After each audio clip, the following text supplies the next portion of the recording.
The vastness of space had always been filled with echoes, distant pulses of dying stars, the hum of supernova, and the whispers of civilizations that had long since crumbled into dust.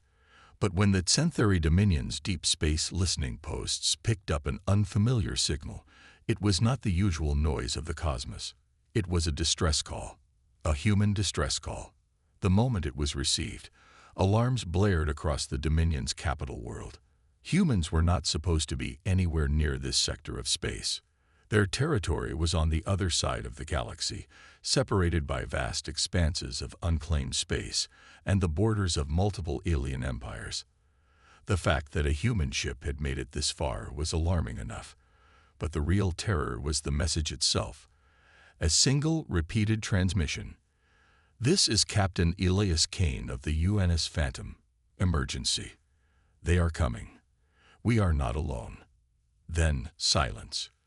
No coordinates, no further explanation, just those haunting words. Within hours, the news spread across the Dominion and beyond. The Centauri, a race known for their cold precision and deep-rooted paranoia, held an emergency council meeting. Every faction within their empire had a different opinion. Some believed it was a trap. Perhaps the humans were testing them, waiting to see how they would respond. Others thought it was bait for something far worse. But a few, the ones who truly understood the danger of the unknown, argued that if a lone human ship had sent a distress call this far from their own borders, then whatever they had encountered must have been terrifying enough to force them into desperate action. The Centauri High Chancellor, after hours of heated debate, ordered a search. The coordinates were triangulated, and the fleet was mobilized. They were going to find the ship and, more importantly, discover what had sent a hardened human captain into sheer panic. When the Centauri fleet arrived at the source of the signal, they found what appeared to be a ghost ship drifting in the void. The UNS Phantom was barely functional, its exterior scarred with deep gashes, as if something had tried to tear through the reinforced metal hull with raw strength. The vessel had no active weapons, no signs of life, and its engines were completely offline. It floated near the edge of a dead system, orbiting a lifeless, darkened planet with no atmosphere. The eerie silence of the scene sent a wave of unease through the Centauri boarding team as they prepared to enter the human vessel.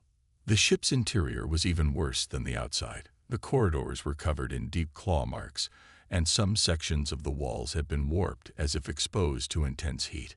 Bloodstains, long dried, coated the floors, yet no bodies were found. The Centauri soldiers moved carefully, their weapons raised, their sensors scanning for any signs of movement. The ship's emergency power flickered, casting long, shifting shadows that played tricks on their minds. The team reached the bridge, and there, seated in the captain's chair, was the only remaining human on board, Captain Elias Kane. He was in a state of deep cryogenic suspension, his body frozen to preserve life in the event of a critical failure. His face was peaceful, unaware of the panic his signal had caused across the galaxy. But the ship's data logs were still active, and when the Centauri accessed them, they found something that made even their cold-blooded race shudder in fear. The logs detailed the Phantom's last mission. Kane's crew had been investigating an ancient structure on the surface of the dark planet below. The recordings were fragmented, corrupted by whatever had happened, but the words that remained painted a terrifying picture. "This isn't a ruin. It's a prison. We woke something up. It's inside the ship. We can't stop it." Then came the screams. The footage cut out in a haze of static, the final image showing the ship's corridors drenched in blood. The Centauri officers exchanged nervous glances. The distress call was not a warning about humans. It was a warning about something else, something older than any of them. Then the ship shuddered. A deep, unnatural noise echoed through the hull, a sound that no known species in the galaxy could make. The power in the Phantom flickered violently. The Centauri boarding team's sensors started to malfunction, their displays flashing strange, unreadable symbols. Something was still here, something that had survived. A sharp, garbled whisper filled the air. like 1,000 voices speaking at once. The Xanthari soldiers raised their weapons, but before they could react, a shadow moved, fast, unnatural, shifting through the dim lights like liquid darkness. The last thing the team's ship received was a single final transmission, a barely comprehensible voice over a broken radio link. "Too late. It's awake." And then the distress signal changed. It was no longer a plea for help. It had become something far worse. It had become an invitation. The moment the distress signal changed, chaos erupted across the galactic powers. What had started as a simple distress call had turned into a mystery far greater than anyone had expected. The UNS Phantom was no ordinary derelict. It was a ghost ship carrying a warning, and the fact that Captain Elias Kane was still alive inside its cryo chamber only deepened the mystery. The Xanthari Dominion, who had first responded to the call, now found themselves in possession of something every major faction wanted: an unconscious human survivor who had seen something that terrified even his own kind. It didn't take long for others to realize what was happening. The Dravak warlords, an aggressive warrior race that had long viewed humanity as both a threat and a challenge, immediately dispatched their fastest ships, determined to take the survivor for themselves. The Velthari Intelligence Syndicate, masters of secrets and spies, saw an opportunity to extract knowledge no one else had. Even the neutral Taheri Trade Consortium, who rarely involved themselves in military affairs, sent ships, sensing that whatever was on that ship could reshape the balance of power. The race had begun, and time was running out. The Xanthari, understanding the urgency, attempted to move the Phantom to a secured location, but the ship's systems were barely functional. Every attempt to restart the engines ended in failure, as if something, some unseen force, was resisting their control. The ship refused to move. With no other choice, they prepared to extract the human manually, transferring him onto one of their own vessels. But just as their team was about to remove the cryo chamber from its place, something strange happened. The ship's emergency power surged on its own, and the Phantom's eye, which had remained silent since their arrival, suddenly activated. A distorted voice, neither fully human nor fully machine, echoed through the ship. He must not wake. Not yet. The warning sent shivers through the Xanthari crew. Who, or what, had left that message? And why was it trying to stop them? Meanwhile, the incoming fleets grew closer. The Dravak were the first to arrive, their warships breaking through the system's edge like hunting beasts. They did not hesitate to send an ultimatum to the Xanthari. "The human is ours. Hand him over, or we take him by force." The Xanthari, despite their cold and logical nature, knew that a direct confrontation with the Dravak in open space would be disastrous. Their ships were powerful, but they were not designed for head-on battles. The only option was to escape before the situation escalated. But before they could act, another unexpected arrival changed everything. A single Velthari stealth frigate uncloaked near the Phantom, sending out a transmission in its usual cryptic manner. "This is bigger than any of you. We suggest you stand down. You have no idea what you're dealing with." For a moment, there was silence. 3 factions now stood at a deadly standoff, each one wanting the human survivor for their own reasons. The Dravak wanted to interrogate him, to test his strength, to find out what could make a human, one of the most feared warriors in the galaxy, send such a desperate call. The Velthari, always seeking hidden knowledge, likely wanted something more, a secret that even the humans themselves did not know. And the Xanthari, despite their paranoia, had started to realize the deeper truth. If something inside that ship had the power to strike fear into a human, then it was a threat to all of them. As tensions reached their peak, the Phantom itself made the first move. Without warning, its thrusters activated on their own. The ship, which had been dead for hours, suddenly came alive, its systems blinking in strange patterns, as if something was controlling it from within.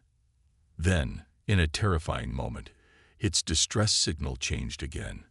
This time, It was no longer a simple emergency broadcast. It was a transmission being sent outward, deeper into the void, to an unknown location.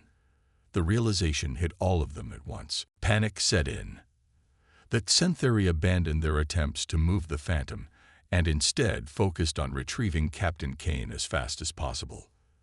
The Dravak, sensing an opportunity, launched boarding pods toward the human ship, determined to seize the survivor before anyone else could. The Velthari, however, did something no one expected. They retreated. Without explanation, their stealth frigate vanished back into the darkness, as if they had seen something that made them rethink their approach. The Xanthari took no chances.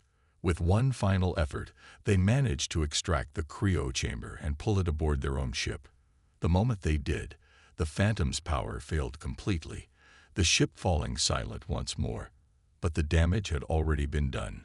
Whatever signal had been sent was already on its way, and none of them knew who or what was going to answer it. As the Xanthari prepared for emergency departure, the Dravak attack began. Their warships fired without hesitation, targeting the Xanthari vessel carrying the human. Explosions shook the hull, alarms blaring as the ship attempted to escape. The Xanthari captain knew they couldn't win in direct combat. Their only hope was to flee before the Dravak boarded them. With no other options, they activated their emergency warp drive, a risky maneuver that could rip their ship apart if done incorrectly. The engines roared to life, and in a blinding flash, the ship vanished into the depths of space, leaving the Dravak furious and empty-handed. But even as they fled, one question remained unanswered. Why had the Velthari left so suddenly? The answer came only moments later, when the Dravak, now alone in the system, detected something terrifying on their long-range scanners. A presence. Something moving in the dark void beyond the planet. Something vast. Something ancient. And as their sensors struggled to make sense of what they were seeing, a single transmission came through, an unknown alien signal, speaking in a language no one had heard before. It was a response. The Phantom's call had been answered, and the true nightmare was about to begin. The Xanthari warship Vekla sped through the void, its engines burning at maximum output as it fled from the chaos it had narrowly escaped. Deep inside the medical bay, surrounded by alien technology and guarded by heavily armed Xanthari soldiers, lay Captain Elias Kane, the lone survivor of the UNS Phantom. Encased in cryo-suspension, his face was peaceful, unaware of the war that had nearly broken out over him. The Xanthari High Council had demanded his immediate transport to their capital, believing that whatever secrets he carried could be the key to understanding the unknown terror they had just encountered. But not everyone agreed with that decision. Commander Jalvik Kaur, the Xanthari officer in charge of the mission, stood silently in front of the human's cryo chamber, his mind troubled. He had seen fear before. His species had fought countless wars, had crushed rebellions, had even faced horrors lurking in the dark edges of the galaxy. But nothing had ever unnerved him like what he had witnessed on the Phantom. The ship had not been destroyed by weapons or a known enemy. Something else had been there, something unnatural, something that had twisted the ship from the inside. And now, as his ship carried the only survivor away from that nightmare, he couldn't shake the feeling that they had made a mistake. As the Vekla pushed deeper into Xanthari space, alarms suddenly blared through the ship. A distress signal had been detected, not from outside, but from inside the vessel. The crew scrambled to locate the source, fearing an intruder, but the signal was coming directly from the cryo chamber. Kane's life signs were fluctuating wildly, his brain activity spiking as if he were trapped in a nightmare. Medical officers rushed in, desperately trying to stabilize him. But then something happened that none of them expected. He woke up. The cryo chamber shattered from the inside, its reinforced glass exploding outward as Elias Kane collapsed to the ground, gasping for air. His body was covered in sweat, his eyes wide with terror. The moment he regained consciousness, he grabbed the nearest Xanthari officer by the collar, his voice hoarse but filled with urgency. "You have to stop the ship. Turn around. Now." The Centauri soldiers raised their weapons, but Kane didn't care. He was shaking, his breath ragged, his mind still reeling from whatever he had seen. Commander Kor stepped forward, his expression unreadable. "Explain." Kane took a deep breath, trying to steady himself. "That ship, my ship, we found something. An ancient structure on a dead planet. We thought it was a ruin, but it wasn't. It was a containment facility, a prison. He stopped, his jaw tightening as he forced the words out. "We opened it." The room fell silent. Kor's cold eyes narrowed. Opened what? Kane's hands clenched into fists. A vault, a place meant to keep something locked away. I don't know what it was, but it wasn't dead. It was waiting. The moment we accessed the structure, it woke up. It got inside our ship, inside our minds. He exhaled shakily. It wasn't just a creature. It was something different. It could move without being seen. It could whisper to you without making a sound. And once it knew you existed, you couldn't escape. Kor studied the human carefully. There was no deception in his words, only pure, unfiltered fear. The Centauri commander had never believed in superstitions, but this was something else. Kane continued, his voice lower now, almost a whisper. "Before I went into Creo, I locked the ship down, sent out that distress call. But it was already too late. That thing, whatever it is, it didn't just kill my crew. It changed them, twisted them, and the worst part, it wasn't trapped on the Phantom." His eyes darkened. "It used us to send a signal, to call for something bigger." As those words left his mouth, the ship suddenly lurched violently. Alarms blared once more, and the crew's voices filled the air with panic. "We're being pulled out of warp," a navigator shouted.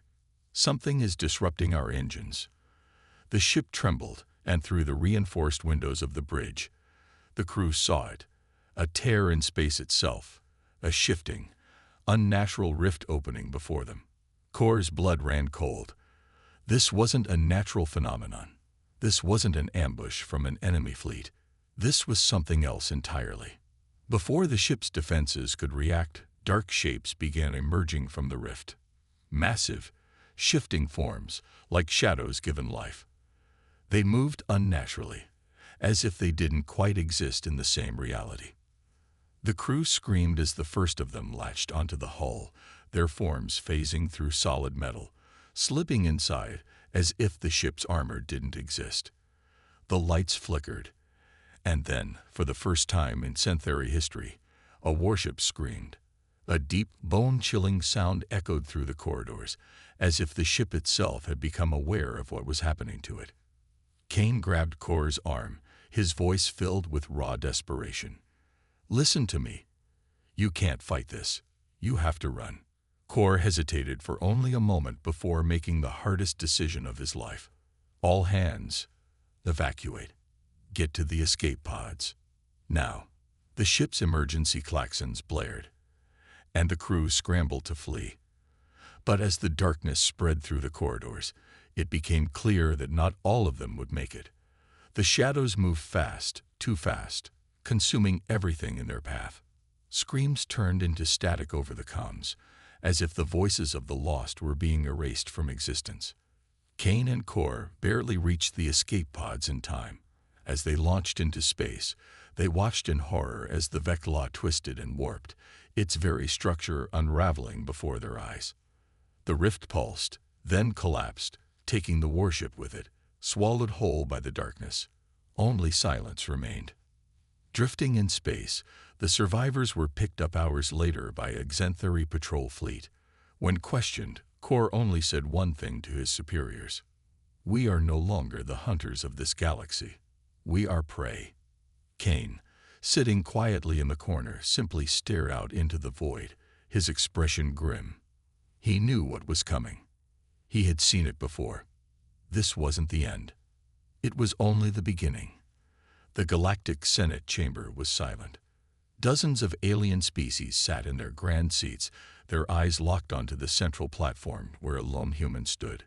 Captain Elias Kane, a man whose name had become a whispered warning in the dark corners of the galaxy. He was not a warlord, not a ruler, not even the leader of some great human fleet. And yet, his name carried weight, a weight that even the most powerful empires did not ignore. The reason? A single event, a battle that should have been impossible, a war that should have ended humanity. But it didn't. Kane stood tall, his expression calm but unyielding. He knew why he had been called here. The Velthari Syndicate, a species of manipulators and spies, had been the first to speak against him. This man, their delegate hissed, represents a danger to the balance of the galaxy. His kind should have perished in the Battle of Kalthos. Yet here he stands, and the scars of that battle still burn in our history. The Senate murmured. The Xanthari Dominion, cold and calculating, did not voice their thoughts, but Kane could see the way their tendrils shifted in discomfort. The Dravak warlords, the most violent race in the galaxy, sat silently, their golden eyes watching him with something he recognized all too well: respect. The Battle of Kalthos, that was the moment when his name had become something more than just letters. It had been the day when the largest fleet ever assembled had moved to erase humanity from the galactic stage. The reason? Fear. Humanity was still young in the grand scale of things, but it had already done the impossible too many times. It had fought wars against species far older, far stronger, and survived. Not because of superior numbers, not because of superior weapons, but because humans refused to die when they were supposed to. Kane could still remember that day. Hundreds of enemy warships had descended upon Kalthos III, where humanity had built its first deep space colony beyond Sol. There was no hope of survival, no reinforcements coming. The galactic powers had expected surrender. They had expected panic. Instead, they got something else. They got defiance. Kane, leading only a small fleet, had done what no one expected. He did not run. He did not hide. He made a choice that changed everything. In one calculated move, he activated Kalthos's planetary core detonator, a desperate, reckless maneuver. No human ship could escape the gravity well in time. No human fleet could withstand the explosion. And yet, it was done. The entire planet erupted in a fiery inferno, swallowing the attacking fleet in a single, blinding moment of destruction. Kane should have died that day. But he didn't. His ship, the UNS Valor, emerged from the flames, damaged, burning, but still there.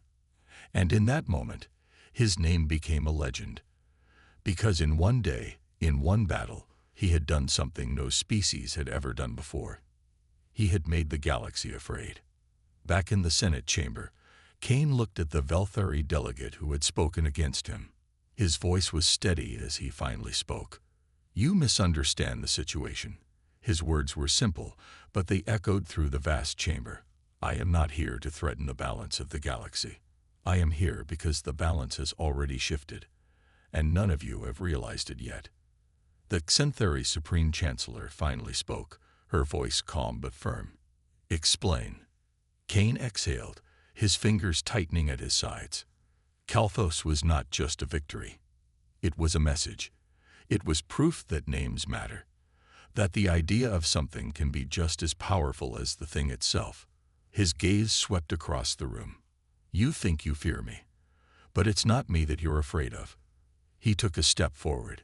"You fear what my name represents." The Velthari delegate scoffed. "And what does your name represent, Captain Kane?" Kane's lips curled into a humorless smile. "It represents a species that does not break. Silence. It represents a force that, no matter how impossible the odds, refuses to be erased." His voice hardened. "It represents a truth that none of you want to admit, that the day of your absolute power is over." The Senate chamber erupted into an uproar.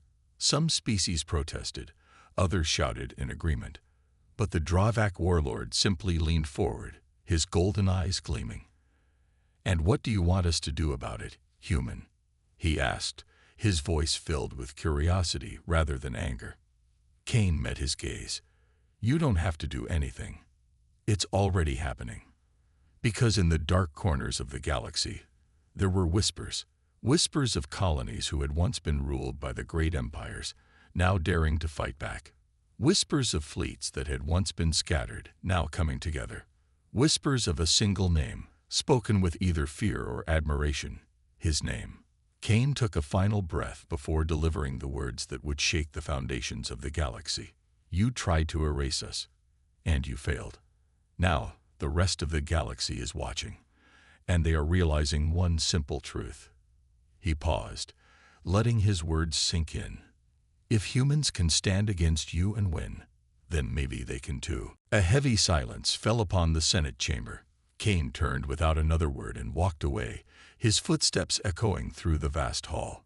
Behind him, the empires of the galaxy sat in stunned silence, as the weight of his name, the power of a name, settled upon them like an inescapable storm. The galaxy believed it had won. The empires sat in their grand halls, their fleets patrolled the borders, and their rulers whispered of control and dominance. The war with humanity had been brutal, but the great powers had survived. They had crushed rebellions, erased defiant colonies, and declared victory. But deep in the void, beyond the edge of known space, something stirred. Something ancient. Something that had been watching. And now, it was waking up. The Tyrannus Expanse was a region of dead stars and forgotten ruins, a place where no sane captain dared to venture. Ships that entered never returned, and those that did escape came back with stories of shadows moving in the dark, whispers in their minds, and cold, unrelenting terror. The Galactic Senate had declared the Expanse a forbidden zone, an uncharted wasteland of lost civilizations. But humanity did not believe in forbidden zones. The UNS Revenant, a deep space exploration vessel, had been assigned a simple task: gather intelligence on the Expanse, map its anomalies, and return. But what they found instead was a signal, a pulse of energy, ancient and complex, sending a message into the void. Not a distress call, not a warning, a summons. Something had been waiting, and now it was calling. Captain Adrian Voss stared at the readings on his command screen, his fingers tightening around the armrests of his chair. The energy signature was unlike anything they had ever encountered. It was old, far older than the oldest known civilizations, and it was growing stronger. Lieutenant, are we certain this is not interference? Voss asked, his voice steady despite the unease creeping into his chest. No, sir, Lieutenant Harlow replied, her voice tense. This signal is deliberate. It's not random. She hesitated before adding, something out there just woke up, and I think it knows we're here. Before Voss could respond, the ship's sensors screamed with warnings. A gravitational anomaly was forming directly ahead. Space itself seemed to distort as something massive emerged from the dark, a structure so large it eclipsed the Revenant's sensors. It was no derelict station, no abandoned ruin. It was a ship, but not one built by any species known to the galaxy. It was impossibly smooth, utterly black, absorbing every trace of light like a void given form. And as they watched in horror, it moved. The crew of the Revenant had seen war. They had faced alien fleets, had survived planetary sieges. But this was something else. There were no weapons visible, no signs of life, no transmissions, just the overwhelming, suffocating presence of something that should not exist, something that had been waiting. And then the voices began. At first, they were whispers, soft, distant, like echoes of thoughts that did not belong to them. Then they grew louder, a chorus of countless minds speaking as one. The crew clutched their heads, their bodies trembling as the presence pushed into their thoughts. It was not speaking in words, not in any language they understood, but they could feel its message. A question, a demand, an acknowledgement. We see you. Voss gasped, the weight of the words nearly crushing his mind. He struggled to keep control, forcing himself to breathe, to fight against the overwhelming force pressing into him. Who are you? He whispered. But deep down, he already knew the answer. They were not the first to come here. Others had tried before. Others had thought themselves rulers of the stars, and they had all been erased. The whispers faded, and for a brief, terrible moment, there was silence. Then the dark ship moved. Not through thrusters, not through any visible means of propulsion. It simply shifted, appearing closer without a trace of motion. The Revenant's alarms howled, and suddenly, an energy surge exploded outward. The force ripped through space like a tidal wave, consuming everything in its path. The Revenant's shields collapsed instantly, its hull groaning under the weight of an unknown force. Voss barely had time to shout an order before the ship's systems died. The lights flickered, the engines sputtered, and the once proud human vessel drifted helplessly in the void. And then, as suddenly as it began, the dark ship vanished. Not in a jump, not in a burst of energy. It simply ceased to be. The Revenant's power slowly returned, flickering back to life as if whatever had taken control had released them. But the damage had already been done. The true threat had awakened. Voss sat frozen in his chair, his breath heavy, his mind racing. This was not just some lost relic. This was not an ancient empire waiting to be discovered. This was something greater, something beyond understanding, and it had just tested them. The realization settled over him like ice.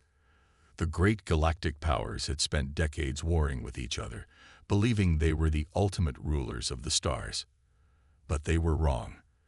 They had never been the true masters of the galaxy. They had simply been allowed to exist. And now, the ones who had been sleeping in the void had decided to wake up.